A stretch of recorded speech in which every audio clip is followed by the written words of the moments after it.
when you're in high school, you don't know how to get to the next level, and usually that's where your head coach comes in. But for us, we never had the same head coach. Every year it was someone different, and no college scouts are really coming around to recruit like some of the worst teams in the state. They just assume there's no talent there. So for me, it was tough because I was really focused academically, and the only level of school that was available to me was Division III, which is essentially the lowest level of college athletics. And for me, finding a school that I could play football at, but also had a very strong academic background, was very tough. Because, if you go to the D3 route, you have to anticipate that you're not going to make it professional. So, yeah, you want to play football, but you need a good degree to take home. So, honestly, I only found one school that was recruiting me that had a strong business school, because that's what I wanted to study. I had an aunt that worked at Morgan Stanley growing up, and she was always kind of like a second mom to me. So when I was in middle school, she would bring me to Morgan Stanley after school and in summers to intern for her. Wait, what? 11 years old, yes. That's like 7th grade. 7th grade, yes. What? So I would... Wait. You're in 7th grade, you're working financial in Morgan Stanley. Yes, ma'am. Doing interns. Yes, ma'am. All right. How the heck? I see your aunt, but you're that smart in financing that, like, what kind of intern are you doing? Well, so at that point, I'm a child. Right. It was just like filing, making copies.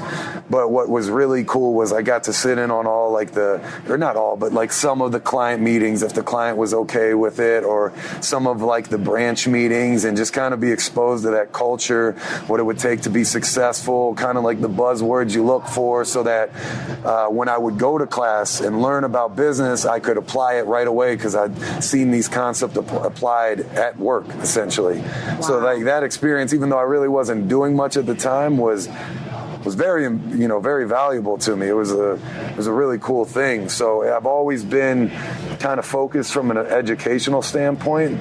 So that's why I didn't want to risk my academics to, just to play football in college. You kind of had to find the balance. And luckily there was that one school that offered me the shot, and I was fortunate enough to earn an academic scholarship there. I was a straight A student, and it was a good couple years at my small school. But then, I broke all the records in the weight room. I was the first ever freshman captain there. I was a starter as a freshman. Right away it was kind of like I've done everything that I can do here. So I always say that this was the hardest decision that I ever made, but I had everything going for me at CNU, an awesome group of friends. You started to touch on it earlier, but I was on the honor roll. I was in the honors program. I was in the business school. I was on the executive board of the business school. And I kind of gave all that up and forewent a full scholarship to walk on at the University of Maryland. I just wanted to challenge myself, Wow. Play at the top level, see if I could hang with the big boys, kind of get that national spotlight and play in primetime games. And I can tell you it wasn't easy because gave up a full ride to pay $35,000 a year to go to school. And it was very risky, to say the least. Yeah. Maryland was out of state technically, even though it was the hometown school, because I was from Northern Virginia. I was the first exit on the other side of the border, actually, the state border.